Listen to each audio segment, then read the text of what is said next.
Este é o canal Caminhos do Pensamento. Meu nome é Rafael. E aí, pessoal, tudo bem?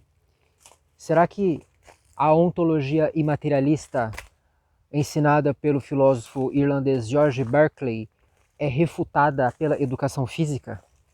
Como assim? Ué, muita gente acha que pelo fato de nós termos um corpo bem concreto, né? Um corpo muito real, e este corpo se desenvolver ao longo de exercícios e até demonstrar que ele tem um aprendizado, né, como uma atividade própria, no sentido de que nós vamos nos exercitando e o corpo vai se acostumando com aquele treino, que passa a ficar leve, aí nós aumentamos o peso e o corpo vai correspondendo a esses movimentos que nós fazemos, né, mostrando que o corpo assim teria uma substancialidade, talvez, e isso refutaria o que Berkeley nos ensinou, de que para um objeto percebido, ser significa ser percebido, né? A existência de um objeto empírico se resume ao fato de ele estar sendo notado por alguém, de modo que os objetos físicos, todos eles, seriam compostos por ideias impressas nas mentes. E enquanto esses objetos não estão sendo percebidos por nenhuma mente finita, como a humana, esses objetos existiriam apenas enquanto arquétipos em uma mente suprema, que afetaria as mentes finitas quando elas se colocam em determinadas condições. Por exemplo, quando elas cavam a terra, elas encontram um objeto, né? Esse objeto então seria nada além do que a percepção visual e tátil que a pessoa tem no momento em que ela se depara com este objeto, ou quando ela entra em uma sala, ela sente frio, ela sente um cheiro, né?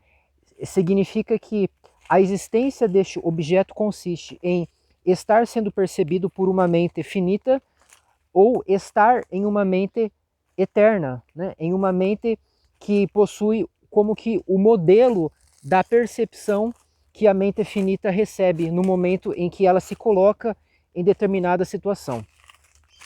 Mas e o nosso corpo, né? Será que as pessoas que praticam musculação, né, as pessoas que gostam de frequentar uma academia, elas sabem que Berkeley estava errado? Será que esse gênio não percebeu uma coisa tão óbvia assim, né? Será que na época dele, ele mesmo não tinha experiências similares que mostravam a ele que os objetos físicos têm um ser além da sua existência em alguma mente? A resposta é um sonoro não. A educação física não refuta uma linha de nenhuma obra base de George Berkeley. Eu digo obra base porque foi nas obras base que ele se propôs a provar a sua ontologia imaterialista, né? Veja, eu gosto muito de frequentar a academia, frequento há muitos anos, né? E quando eu comecei, eu já era um imaterialista e nunca realmente considerei que as minhas experiências mostrassem que o meu corpo era algo material, né? Porque todas as experiências que eu tive podem ser explicadas como fenômenos mentais, no sentido mais amplo possível. Ora, o que é o corpo, né? Vamos refletir sobre a natureza disso que nós chamamos de corpo. Quando você fala de corpo, o que você está o que você está se referindo, além do fato de que você está vendo e sentindo determinadas coisas de modo constante e regular, né? Além dessas percepções visuais, táteis, olfativas, né? Que em conjunto você chama de meu corpo. O que é este objeto, né?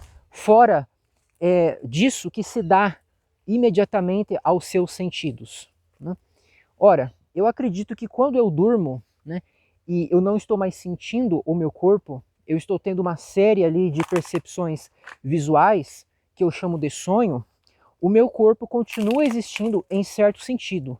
Não mais no mesmo sentido em que ele está existindo agora, em que eu estou sentindo no meu tato, em que eu estou vendo, né, na tela do celular no qual eu gravo.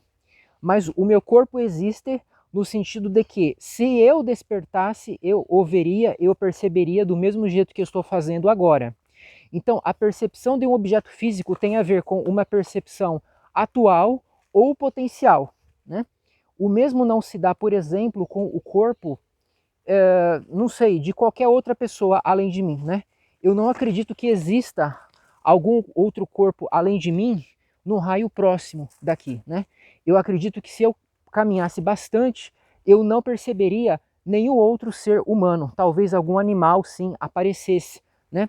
De modo que eu digo que o meu corpo existe neste terreno, mas não há nenhum outro corpo humano. Eu sou o único corpo existente aqui.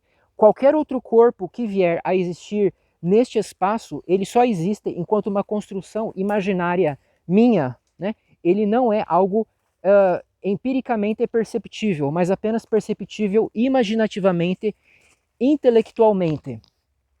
As percepções empíricas, pessoal, elas se explicam como afetações mais fortes, afetações involuntárias que nós recebemos de algo externo, enquanto as ideias da imaginação, as ideias do intelecto são criadas por nós, né?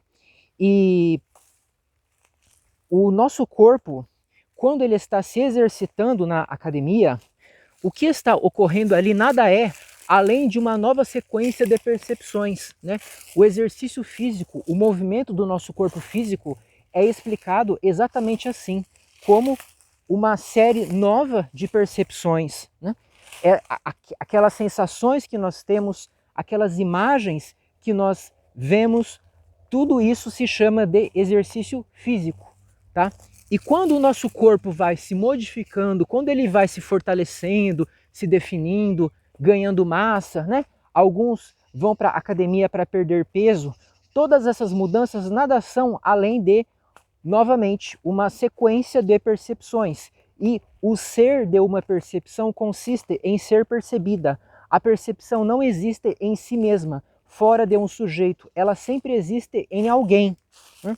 De modo que o exercício físico não refuta a ontologia de Berkeley, né? A educação física, enquanto esse conjunto de práticas e de conhecimentos a respeito do modo como o nosso corpo se desenvolve e reage aos diversos exercícios físicos, não contradiz o fato de que o corpo é um conjunto de ideias e só subsiste em alguma mente, seja uma mente finita, seja uma mente infinita. Pessoal, eu espero ter sido bem claro. Por hoje era isso e até a próxima.